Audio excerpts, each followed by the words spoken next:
अच्छा बिल्कुल speaker Punjab assembly की हैसियत से मलक मोहम्मद अहमद खान जो कि जिम्मेदारियां संभाल रहे हैं, पहले ही रोज उन्हें जो है काफी टफ टाइम मिला, अपोजिशन से नाराजगी हुई, इन पर जो है अपोजिशन ने तरह तरह की बातें की, बातें रूल्स से हटकर थीं या रूल्स के मुताबिक थीं, इन्हीं से जानते हैं।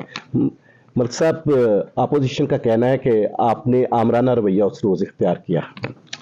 नहीं, मुझे आप खुद मुनसिफ हैं अंसारी साहब, आप इस पे फैसला खुद कर लें।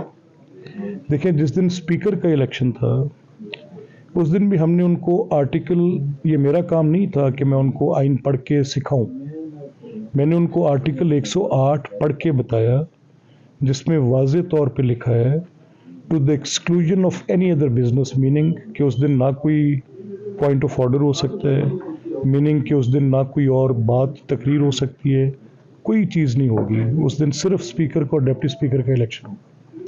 और फिर उनको ये भी बताया कि आर्टिकल 254 क्या कहता है। अब इनकी अपनी जो पैदाइश है वो आइन के मुताबिक है, ये वोट की क्रिएशन है और ये उस असेंबली में आके बैठे हैं जिसको आइन के ताबे बने रूल्स, जिनको सैंक्टिटी हासिल है, वो इसको रेगुलेट करते हैं। तो इस असेंबली में आपने जो भी बात करनी है, जो भी कहना है, वो आपको आइन और कानून के मुताबिक कहना है। तो ये मैं आप पर छोड़ता हूँ कि अगर ये फैसला कि अगर ये अल्फाज उसमें नहीं लिखे हुए तो फिर तो मेरा रवैया आमराना है। अगर उसमें लिखा है और एक कदम आगे चल के लिखा है आर्टिकल 130 में, जिस दिन चीफ मिनिस्टर का इलेक्शन है, आर्टिकल 130 सब आर्टिकल 3 से कि आप कोई और बिजनेस नहीं कर सकते and to the exclusion of any debate, यानी कोई बात चीफ मिनिस्टर के इलेक्शन से पहले नहीं हो सकती। आपकी बात दुरुस्त है, आइन और रूल्स यही कहते हैं। अपोजिशन को ये एक एतराज है कि कुछ देर के लिए आपने मरियम नवाज साहबा का माइक खोला और उन्होंने कहा कि अपोजिशन को मिला के लाए, गो आपने वो अल्फाज कार्रवाई से हज़फ करवा दिए। उनका कहना था कि अगर हम भी कोई बात करते तो हमारी भी बाद में हज़फ करवा देते। ऐसा नहीं है। देखें, जब वो बाइकआउट करके चले गए तो असेंबली की कार्रवाई रुक गई।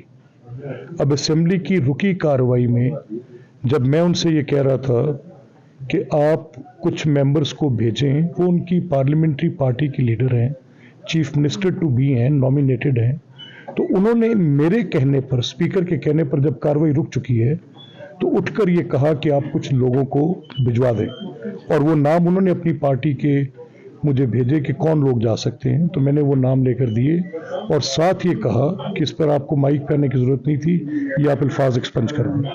अच्छा मलिक साहब, ये बताएं कि जिस तरह हम आपको जानते हैं, आप आइन के अंदर रहने वाले हैं, रूल्स के अंदर रहने वाले हैं और बड़े सख्ती से रहने वाले हैं, लगता है कि मुस्लिम यूनियन को भी कोई उम्मीद नहीं रखनी चाहिए कि कल को हाउस में वो भी कोई रूल्स से हटकर खुलकर खेलेगी? जो अपोजिशन के लिए रूल्स है वही मुस्लिम यूनियन को भी करना पड़ेगा। देखिए, मैं आपको एक बात कह सकता हूँ कि मेरे लिए सबसे कीमती चीज़ मेरा हल्फ है और मैं वो इंश्योर करूँगा। मैंने ये पूरे पंजाब की आवाम के सामने आपकी तवसुत से, आपकी मेहरबानी से, पूरे पाकिस्तान के टेलीविज़न कैमराज में उसको लाइव दिखाया है। 340-50 लोगों की मौजूदगी में मैंने एक हल्फ पढ़ा है कि मैं इस आइन की पासदारी करूंगा। कई दफ़ा स्पीकर जो होते हैं, क्योंकि वो हुकूमती पार्टी से आए होते हैं, तो वो अपनी हुकूमती जमात को कुछ रिलैक्सेशन दे देते हैं, रूल्स रिलैक्स कर देते हैं। देखिए, अगर तो कोई ऐसी डायर नीड गवर्नमेंट की होती है जिसकी रीज़न और कॉन्स्टिट्यूशनैलिटी अवेलेबल होगी तो ठीक है, और अगर कोई अपोजिशन की ऐसी बात है जिसमें रीजन और कॉन्स्टिट्यूशनैलिटी अवेलेबल होगी तो, यानी हुकूमत हो या अपोजिशन, जो आइन से बाहर निकलेगा, रूल्स से बाहर निकलेगा, उसको मलक अहमद खान मुखालफत में नजर आएगा। देखिए, मेरी बात सुनिए, मैं आपको पता है मैं बड़ा एक कारकुन, सियासी कारकुन आदमी हूँ। मैं फेडरल पेडिस्टल पे पार्टी की नुमाइंदगी कर रहा था। मुझे पाकिस्तान की तमाम सियासी जमातों से निगोशिएट करने के लिए पार्टी ने नॉमिनेट किया था, मैं उस कमेटी में था।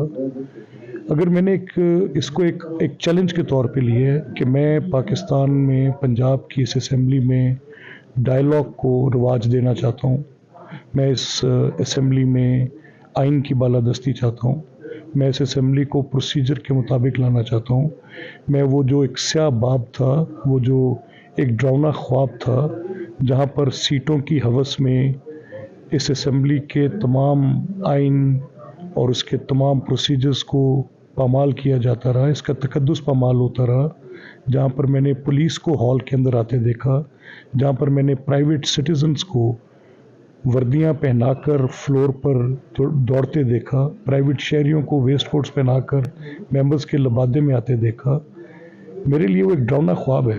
मैं इस पूरी चीज़ से मुझे मेरा एक मिशन है कि मैं इसकी उस रिस्पेक्ट को रिस्टोर करूँ। I will try my best. तो ये पुलिस की जो यूनिफॉर्म आपकी असेंबली की यूनिफॉर्म से मुशाबत रखती है, और असेंबली और पंजाब पुलिस में कोई फर्क नहीं है यूनिफॉर्म में, इस पर भी कोई डिसीजन लिया है? मुझे तो खुद इस यूनिफॉर्म से खौफ आ रहा है। ये बदल देंगे? आपका ख्याल है कि नहीं बदलेगी?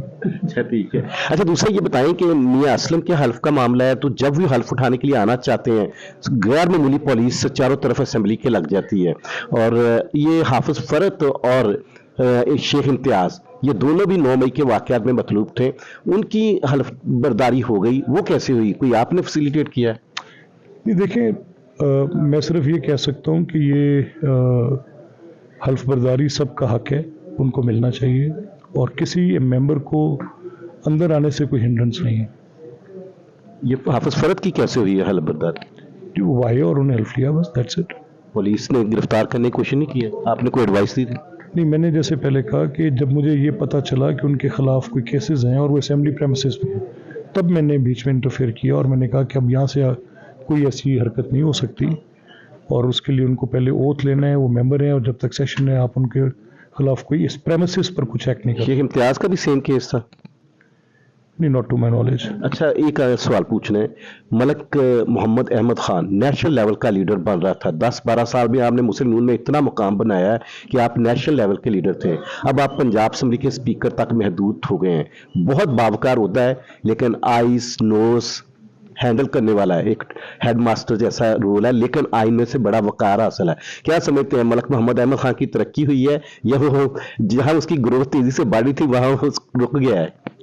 नहीं, मैं समझता हूँ कि ये पार्टी का मुझ पर एतमाद है, और जहाँ पर भी उन्होंने मुझे जिस कैपेसिटी में कहा है, इंशाल्लाह वो जो ओहदा है उसकी मैं तकरीम कम नहीं होने दूंगा।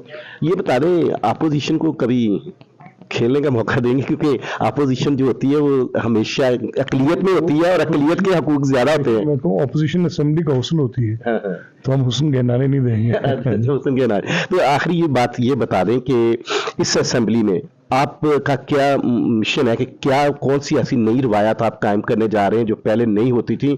और लोग यूसुफ रजा गिलानी को जानते हैं कि उसने पीपल्स पार्टी की मुखालफत मोल ले ली थी, लेकिन हाउस के अंदर अपना स्टैंड लिया था। क्या मलक मोहम्मद अहमद खान भी कभी ऐसा मौका आया तो आइन के साथ खड़ा होगा, किसी जमात के साथ नहीं खड़ा होगा? देखिए, ये बात आप मुझे अंसारी साहब तीसरी दफा पूछ रहे हैं। मैंने कहा एक शख्स एक अगर आइन पे हल्फ लेता है तो उसके बाद बाकी को और बात होती है। ये थे मलक मोहम्मद अहमद खान, जो कि अपनी रवायत भी रखते हैं, अपना माजी भी रखते हैं कि वो आइन और रूल्स के साथ खड़े हैं, और आइंदा स्पीकर के तौर पर भी वो इसी कमिटमेंट पे कायम है कि वो आइन और रूल्स के साथ ही चलेंगे, और जो आइन और रूल्स के मुताबिक चलेगा उसको हाउस में मुकम्मल स्पेस देंगे।